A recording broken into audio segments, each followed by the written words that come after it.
Hello friends, நான் கார்த்திக். உங்களை மீண்டும் ஐஎம் கார்த்திக் சேனலுக்கு வரவேற்கிறேன். போன வீடியோவில் நம்ம இந்த தொடர் சம்பந்தமான ஒரு புதிர் கேட்டிருந்தோம். நான் பந்து மாதிரி ஒரு ஷேப்பில் இருக்கலாம், இல்லை தட்டையாக பேப்பர் மாதிரி இருக்கலாம், இல்லைன்னா குதிரை சேனம் மாதிரி வளைஞ்சிருக்கலாம். இப்படியெல்லாம் இருக்கிற நான் எப்படி இருப்பேன்னு யாருக்குமே தெரியாது. இப்படி ஒரு புதிர் கேட்டிருந்தேன். அதுக்கான பதில் பிரபஞ்சத்தின் வடிவம். இப்போ இந்த பிரபஞ்சம் உண்மையாலுமே என்ன ஷேப்ல இருக்கும், இதை பத்தி முன்னோர்கள் என்ன நினைச்சிட்டு இருந்தாங்க, அவங்க என்ன ரெஜிஸ்டர் பண்ணியிருக்கிறாங்க, ரெண்டாவது தற்கால அறிவியல் என்ன சொல்லுது, இதை பத்தி எல்லாம் நம்ம இந்த வீடியோல பார்க்கலாம். வாங்க வீடியோக்குள்ள போலாம். ஆரம்ப கால மக்கள்கிட்ட இந்த பிரபஞ்சம் சம்பந்தமா நிறைய நம்பிக்கைகள் இருந்தது. நம்ம இந்திய புராணங்கள்ல இதை ஒரு ஒரு பிரம்மாண்டம்னு சொல்லுவாங்க. அதாவது ஒரு பிரம்மாண்டமான முட்டையிலிருந்து, அண்டம்னா முட்டை, பிரம்மாண்டமான முட்டையிலிருந்து வந்தது அப்படின்னு சொல்லுவாங்க. வெளிநாடுகளும் கூட ஆல்மோஸ்ட் சேம் கான்செப்ட் இருக்கு. அதாவது ஒரு கருப்பு சிறகுள்ள ஒரு பறவை இட்ட முட்டையிலிருந்து வந்த பிரபஞ்சம் அப்படிங்கிற நம்பிக்கை அவங்களுக்கு இருக்கு. இந்து கடவுளான சிவபெருமான ஆதியும் இல்லாதவர் அந்தமும் இல்லாதவர் அப்படின்னு சொல்லுவாங்க. இதை பார்க்கும்போது இந்த எல்லையற்ற பிரபஞ்சத்தை அது விவரிக்கிறதா தான் இருக்கு. அந்த சிவலிங்கத்தோட ஷேப்பு கூட இந்த பிரபஞ்சத்தோட கனெக்ட் பண்ணி பார்க்கறதா அவங்களோட கான்செப்டா இருந்திருக்குது. சரி, இப்போ இது சம்பந்தமா அறிவியல்ல என்ன சொல்றாங்க அப்படிங்கிறத நம்ம இப்ப தெரிஞ்சுக்கலாம். நவீன அறிவியல்ல இந்த யூனிவர்ஸோட ஷேப் சம்பந்தமா நிறைய ப்ரொபோசல்ஸ் இருக்கு.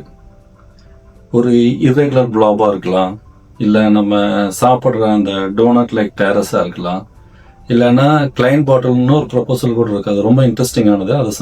அது சம்பந்தமா நம்ம தனியான ஒரு வீடியோவில் பார்க்கலாம். இந்த மாதிரி எல்லாம் நிறைய ப்ரொபோசல்ஸ் இருந்துட்டே இருக்கு. இப்போ ஒரு ஷேப் அப்படிங்கிறத நம்ம வரையறுக்கும் போது நம்ம கிட்ட ஒரு ப்ராப்பரான டைமென்ஷன் இருக்கணும். ஸ்பேஸ்ல நம்ம 4 டைமென்ஷன்ல நம்ம கன்ஃபார்ம் பண்ணியிருக்கிறோம். ஒன்று நீளம், இன்னொன்று அகலம், இன்னொன்று உயரம். 4வதா டைமுங்கிறத நம்ம ஒரு டைமென்ஷனா நம்ம கன்ஃபார்ம் பண்ணியிருக்கிறோம். அப்போ இந்த 4 டைமென்ஷனில் வச்சு இந்த மாதிரி தான் ஷேப்ஸ் இருக்கும் அப்படிங்கிறத இன்றைய அறிவியல் கன்ஃபார்ம் பண்ணுது. அதே தான் நான் போன வீடியோவில் உங்ககிட்ட நான் புதிராக கேட்டிருந்தேன். ஒரு ஃபுட்பால் மாதிரியோ, இல்லை ஃப்ளாட்டாக ஒரு பேப்பர் மாதிரியோ, இல்லை அந்த குதிரையோட சேடல் மாதிரி வளைஞ்சு நெளிஞ்சு எல்லாம் இல்லாமல் இருக்குமோ அப்படிங்கிறது எல்லாம் இப்போ வரைக்கும் வரையறை பண்ணியிருக்கிறாங்க. இந்த பிரபஞ்சத்தோட அளவீடுகள் பற்றி நம்ம பேசுறதா சொல்லியிருந்தோம். ஒரு எல்லையற்ற பிரபஞ்சத்தில் அளவீடுகளை இல்லை அளவுகளை நம்ம எப்படி சொல்ல முடியும்? பிரபஞ்சத்துக்கு எல்லை என்னன்னு நமக்கு தெரியாது. ஆனால் அப்சர்வபிள் யூனிவர்ஸ்னு ஒன்று இருக்கு. அதனோட அளவுகளை பற்றி வேணா நம்ம சொல்ல முடியும். இப்போ அப்சர்வபிள் யூனிவர்ஸ்னு என்ன? அப்சர்வபிள் யூனிவர்ஸ்ங்கிறது நமக்கு தெரிந்த இல்லை நம்ம கணக்கீடுகள் மூலமா அறிந்த தூரம் தான் அப்சர்வபிள் யூனிவர்ஸ் அப்படிங்கிறோம். அதனுடைய விட்டம் எவ்வளவுன்னா இப்ப வரைக்கும் 9300 கோடி ஒளியாண்டுகள் வரைக்கும் நம்ம அப்சர்வ் பண்ணியிருக்கிறோம். இதைய சிம்பிளா சொல்லணும்னா, நீங்க கோயம்புத்தூர் சிங்காநல்லூர் சிக்னல்ல நிக்கிறேன்னு வைங்க. அந்த சிக்னல் இருந்து உங்களுக்கு எவ்வளவு தூரம் எல்லா டைரக்ஷன்லயும் தெரியுதோ அது உங்களுக்கு தெரிந்த யூனிவர்ஸ். அது போக உங்களுக்கு நிறைய ஊர்கள் தெரியும். பொள்ளாச்சி, திருச்சி, ஈரோடு, இந்த மாதிரி சுத்தி இருக்கிற ஊர்கள் எல்லாம் இருக்குன்னு தெரியும். அது உங்களோட அப்சர்வபிள் யூனிவர்ஸ். அது போக இருக்கிற இடம் எல்லாமே அந்த பிரபஞ்சத்துக்கு சேர்ந்தது. அது இது வரைக்கும் நமக்கு தெளிவான விளக்கங்கள் கிடையாது. ஒரு போனஸ் டிப்ஸ் ஒன்று சொல்றேன்.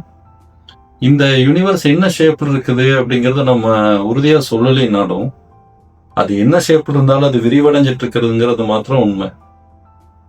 அதுவும் நாளுக்கு நாள் அதிகமாயிட்டே போகுது அந்த விரிவடைவதற்கான வேகம்.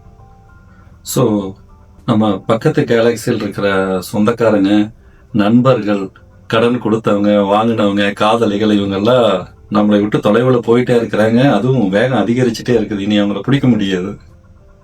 சரி, நம்ம கேள்வி நேரத்துக்கு போகலாம். இந்த சாப்டருக்கான புதிர். நான் சோப் பபுள் மாதிரி கூட்டமாக இருப்பேன். எனக்குள்ள பல உலகங்கள் இருக்கலாம். ஆனால் நான் தனி உலகம் கிடையாது. நான் பல உலகங்களின் சங்கமம். அப்ப நான் யாரு? பதில் தெரிஞ்சா கமெண்ட்ல சொல்லுங்க. இப்போதைக்கு உங்ககிட்ட இருந்து விடைபெறுகிறேன். தொடர்ந்து இணைஞ்சிருங்க. நான் கார்த்திக். இது ஐஎம் கார்த்திக் சேனல். பாய், டேக் கேர்.